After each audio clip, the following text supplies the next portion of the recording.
Welcome to a new daily top Askreddit video. Today's topic. Serious, what is a seemingly normal photo that has a disturbing backstory? Attention. Serious, tag notice. Jokes, puns, and off-topic comments are not permitted in any comment, parent or child. Parent comments that aren't from the target group will be removed, along with their child replies. Report comments that violate these rules. Posts that have few relevant answers within the first hour, and posts that are not appropriate for the serious tag will be removed. Consider doing a NOMA request instead. Thanks for your cooperation and enjoy the discussion. I am a bot, and this action was performed automatically. Please contact the moderators of this subreddit if you have any questions or concerns. If you're British, and of a certain age, you'll probably be as haunted by this grainy image as I am. I still distinctly remember the first time I saw it. At the time, James Bulger was only missing, and it was regarded as a cause for optimism that he was last seen with other children. The truth was far worse than anyone imagined, and still inspires a visceral reaction unlike any other crime in my lifetime. I wish I didn't read that article. Explain in the most mild way possible so no one else has to, please.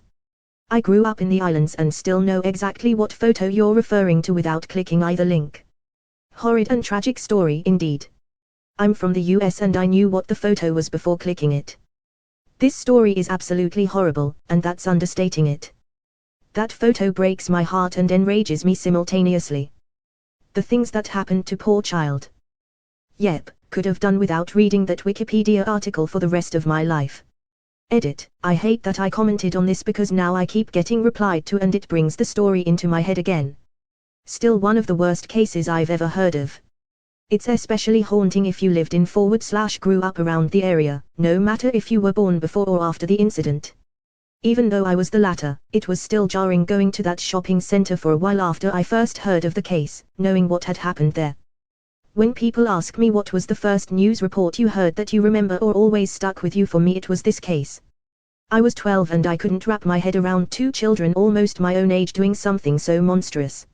I was the same age as Bulger, or rather, I'm the age he would be now, or however you want to put it. The Strand was my local shopping center. Can't imagine what my mom and other mums and dads in the area must have thought. The killers apparently tried to abduct another young child before Bulger, but the mother caught them and got her child back. Imagine what she must have felt when she found out what could have happened. Same here, exactly the same age, and we actually lived in Kirkby at the time. My mum used to talk about this case a lot. As a father myself now, it's so much more harrowing. This is a photo of Tyler Hadley holding a cup in a party at his house.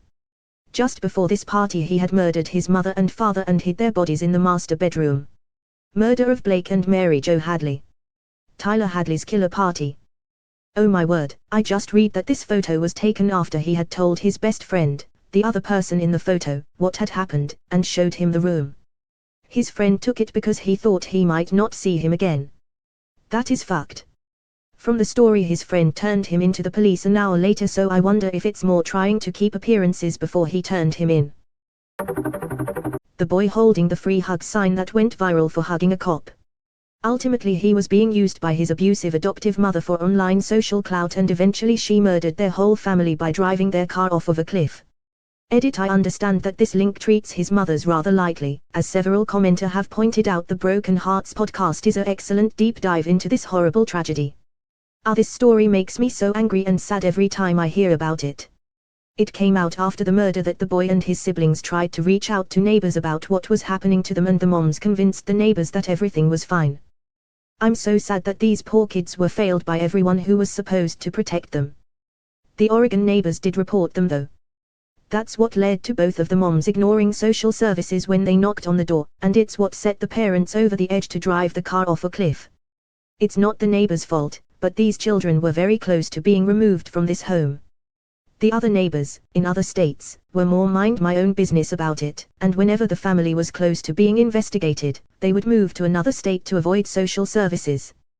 This one hit me like a punch in the gut when it came out that it was this boy and his siblings that perished. John Edwards Robinson. This photo. John Edwards Robinson, yellow sweater, is holding baby Tiffany, whose mother he murdered the day before. He gave baby Tiffany to his brother, saying she was adopted. His brother, along with Tiffany, didn't find out the truth for 15 years. I remember moving to a small suburb town of Ramo, Missouri, just 15 minutes south of Kansas City. It was just a couple months after moving there they found John Robinson's storage unit with 55-gallon drums with the corpses inside. I would ride my bicycle by them every day.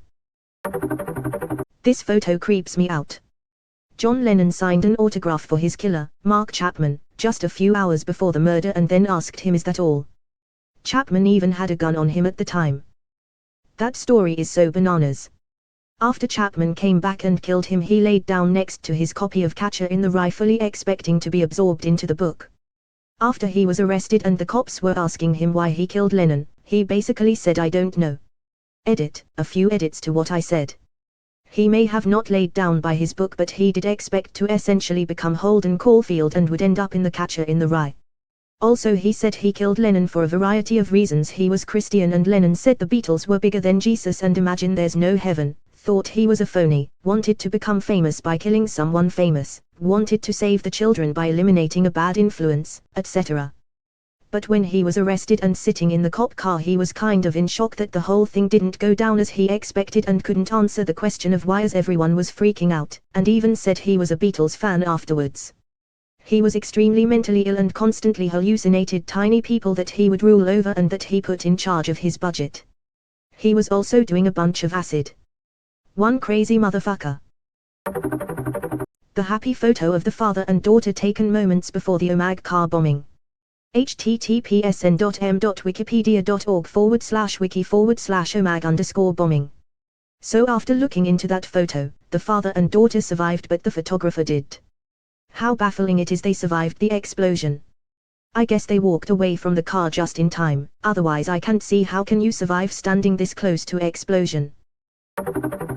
This photo of a scuba diver.